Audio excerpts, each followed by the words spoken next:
Hello everyone and welcome to my YouTube channel YNR Daily Spoiler. The deal that turned into a fight. Matt Ward sparked chaos. Deal fails. After Matt utters three shocking words, Victor punches Jack. The three causes of everything. Victor Newman sat at the head of a table like a verdict. His presence carried the unavoidable authority of an immutable institution, as everyone in the room was aware. Across from him, Jack Abbott's face embodied the Abbott mask. Unwavering, courteous, a gentleman whose gentleness was a habit and whose ruthlessness had been learned at the ankles. Despite the absence of cameras, everyone pretended that everyone was watching, and the possibility of a leak felt real. Pledges, checks, and counterchecks, along with softened threats, had been the outcome of weeks of negotiations. Victor had succumbed to the rhetoric of civility in order to obtain power, but Jack had listened, a patient man with a plan.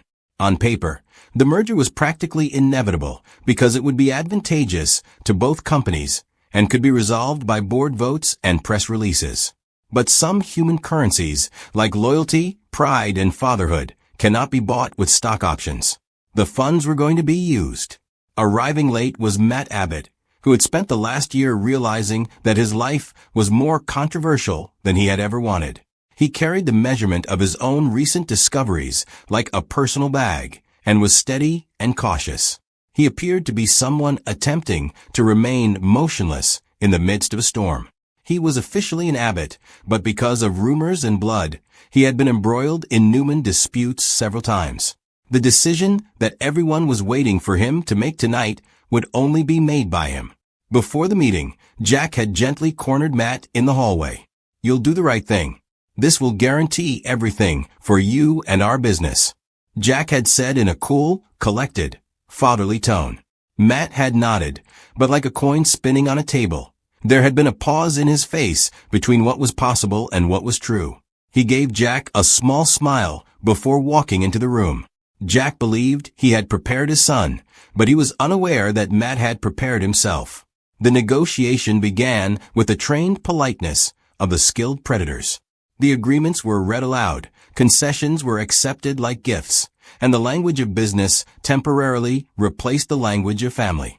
It was time to sign the final line and reveal what personal greed had planned after a few polite questions and deliberate pauses. Matt stood up to sign. For a heartbeat, the room exhaled. Then he set down the pen and looked up. He said, "I won't sell." 3 sentences. Not in a murmur. Not ambiguous. Even after those 3 sentences fell like a stone into water, nobody expected waves. A room could be completely transformed by these sentences. While carrying the due diligence folders, Harrison stopped in the middle of the scan. Devon's legal mind started to enumerate the consequences, raising his eyebrows. Like a curtain, Victor's slowly forming smile disappeared. Jack's face became a pale, incredulous shadow. Victor didn't stand at first. In the same way that a man watches an enemy reveal a plan, he saw Matt. For 50 years, he had been looking ahead to gain an advantage. Rejection had never pleased him. "You what?" he asked. Matt spoke in a steady voice. "I will not give our legacy to Newman Enterprises or sell this company." A junior executive cleared his throat, wanting to be seen, and said, "We've established terms," as the room fell silent and board members moved as if they sensed a storm. "In my opinion, this has nothing to do with market share or profit. Rather, it has to do with Abbott's commitments, the work we do, and the fact that we are not for sale." Matt reiterated more firmly, "You will not sell. You are naive. You have no idea what you're rejecting. You obstruct a future that you will not be able to construct on your own." Victor's nostrils widened, and he stood up like a man whose blood had been called. "Let's not," Kyle said, attempting to mediate between a father and his threatened gods. "No," Victor angrily replied, looking at Jack. "Jack, what did you tell him?" Jack's face went white, and he began to say, "I never." But the words died in his mouth as he realized that Matt had not followed his instructions. Jack had spent his entire life preparing for emergencies. Victor moved forward, red with disappointment and humiliation, and Jack got to know him. The room held its breath for a moment, as if courtesy alone could postpone disaster. What happened was more than just a disagreement over assets. It was intimate, as it has always been. Then Victor's hand shot out. The music reverberated throughout the room like a bell. Papers fell to the floor. Jack's fingers flew to his face as he stumbled. And the world fell silent for a terrible moment as the room witnessed the reality of these men. Two patriarchs reduced to the most basic animal language. Strike and counterstrike. Victor delivered a powerful, startling blow to Jack's jaw, loud enough to break the polite silence. Even though the fight only lasted a few seconds, it had an impact that lasted for days. Security took over, and Devin and Harrison separated the two like officials breaking up a fight. Victor had landed something solid, but he discovered that using violence would not make up for the humiliation he felt, and he stood with a primitive wound on his face and a heavy breath. Legalese terms like regrettable outburst, breakdown in negotiations, and irreconcilable differences, when the cameras were allowed to record and the boardroom was filled with statements, would later be used to describe the incident. But the real story was simpler and more sinister. A blow had been delivered that was irreversible because the list of truths that had been boiling beneath the words, rather than the failed bargain, was what caused it. In addition to his rage at losing, Victor's fist found Jack's jaw due to betrayal, which can be summed up in 3 deadly things that put an end to everything. The immediate reason was that Matt had refused to sell, but the people of Genoa City were more interested in the hows than the motivations. The 3 things that end everything. 1. Broken loyalty. Matt's rejection served as the first blade. At first glance, Matt's 3 words, "I won't sell," seemed to bring down the corporate structure. But underneath was a more direct and explosive betrayal. Loyalty had tainted the rejection. Jack had spent months trying to get Chancellor Winters what he thought was best, believing that working with Newman Enterprises would protect his family's legacy. Victor had made an offer under the guise of a gift, and during Jack's conversations with a man, he had exchanged small promises like safety, legacy, and alliances. When Matt decided to stand up for the company over the contract, putting Abbott's values ahead of a tidy payment, Victor felt that Jack had been playing both sides. Matt's rejection suggested that Jack was negotiating without the Abbott blood he claimed to be defending if he had been negotiating with Victor. Victor saw the rejection as a critique of Jack's moral character.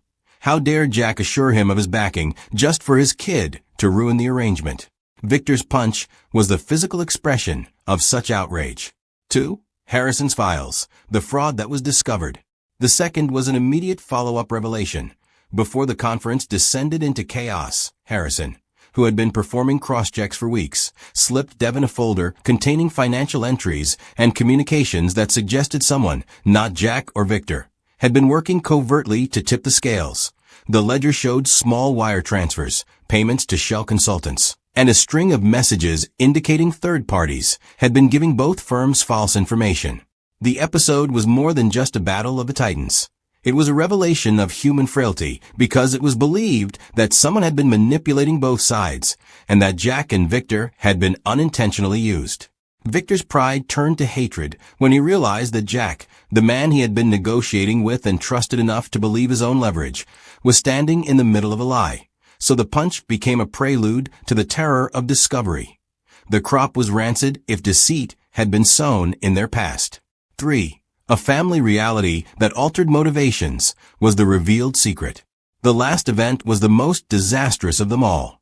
After the dust settled and the legal teams left the room, a private conversation, a text message from months earlier that many believed was unimportant, leaked, and once it was made public, the entire meeting was reframed. Jack had briefly urged Matt to think about family instead of just money. "We hold onto what is ours," the inscription said, sounding like an appeal. "Keep our story from being rewritten by outsiders." Whether Jack meant to deceive Victor or not, the letter implied that the same people who openly negotiated unification were protecting family lines. The idea that Jack was keeping secrets and that he had relied on his son to maintain an Abbott legacy at Newman's expense was unacceptable to Victor, whose life had been a discipline of taking what was his and making it more. It was a final betrayal to Victor. Combining the 3 factors, the manipulative ledger, the private text that suggested Jack had been hiding family priorities, and the public rejection, you arrive at a simple yet explosive explanation. Victor had been recruited, tricked, and then rejected. He struck Jack because the man he saw in front of him had been both a collaborator and a sabotage. The unstoppable fallout, the aftermath. The punch made headlines before the solicitors could prepare defenses. Genoa City spoke with a slow, ravenous breath. Depending on your point of view, social media depicted Victor as either a despot or a man driven insane. Pictures of Jack's injured face went viral, and his jaw swelled. The board meeting erupted into comments and solicitors. The next morning, both sides declared the merger, which had been certain, off. Stocks fluctuated, and those who had lined up for the photo opportunity withdrew as philanthropists. Later that night, as he sat in Jack's office, the sound of the blow reverberated between them. Matt had refused to sell the company he had grown to love at the expense of two men who had shaped his life, feeling both validated and alienated. In an attempt to sound practical, Jack put his palm to his jaw and said, "You did what you had to do. I believed I had figured out how to keep us safe. Protection is not protection if it compromises our integrity," Matt said, shaking his head. "It's a disguise." He looked older than he had the week before, despite his youth. "I won't take part in that trade." Meanwhile, Victor tried to shape his public image in a way that would lessen his influence. Lawyers lined up to handle the publicity, and he called it an outburst and a lapse. In private, he was a man who had discovered that the world could be made to look like a chessboard, and that sometimes the pieces might move without your consent. He found hints in the ledger Harrison had given him that suggested long-standing rivalries had been buying leverage. He pledged to find out who was puppeteering the dance. The Chancellor Winters employees saw the performance and felt trembling at work. It was difficult for people's hearts to discern between names and paychecks. Perhaps the company will endure, but the trust in the leadership has been undermined. Jack was not flawless, as has been shown. Victor's instability had been proven. Matt had proven to have a strong moral compass. In the short term, that seemed like a disaster, but in the long run, it was an opportunity to discover the truth. When it came to the three things, they would continue for months in boardroom whispers and rumors. Every time the incident was brought up, the list was repeated. Matt's rejection, Harrison's ledger, and Jack's hidden text. Together, they crafted a cautionary tale. In Genoa City, the difference between family and company is like a knife. If you don't handle it carefully, your hands will bleed. The story did not end with the punch. It was only getting started, if anything. Investigators would monitor payments. Former enemies would check their accounts and polish their legacies. Jack's jawline and reputation would need to be restored. Victor would, of course, consider how to reclaim the advantage he felt had been stolen from him. Matt was frequently asked to defend a choice that made people in suits lose their composure. A few weeks later, in a more somber setting illuminated by the dim winter sun, Jack encountered Victor as a man-to-man rather than an adversary. They were both older in different ways. The two stared at each other as if surveying the landscape of a common life that had always included blows, real and imagined. Victor finally said, "Jack, damn you." His words sounded like the last one between an order and a confession. Jack could have responded to the insult by making a caustic statement about legacy.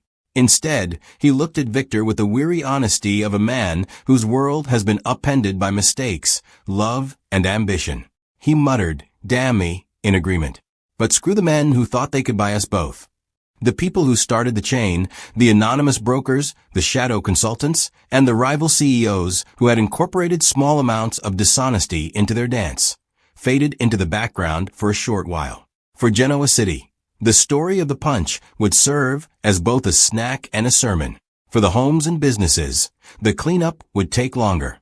Matt kept up his support for the company. He gradually and subtly made amends with Jack. Outside offers of financial support at the expense of his voice were rejected by him. He became a leader who was more challenging to defeat because he had chosen to stand up for what he thought was right. In contrast, Victor learned that not every victory can be attained by force. In the one language that sometimes teaches stubborn men, the truth must be patiently negotiated with some. The deal had collapsed. The blow had been delivered. The three things were the reason it was all over. But the ends of Genoa City are only prefaces. Scars are used to create maps. Betrayals teach strategy. The men who had met across the table that day would continue to play the game, bloodied, wiser, and still hungry for whatever the next hand might bring.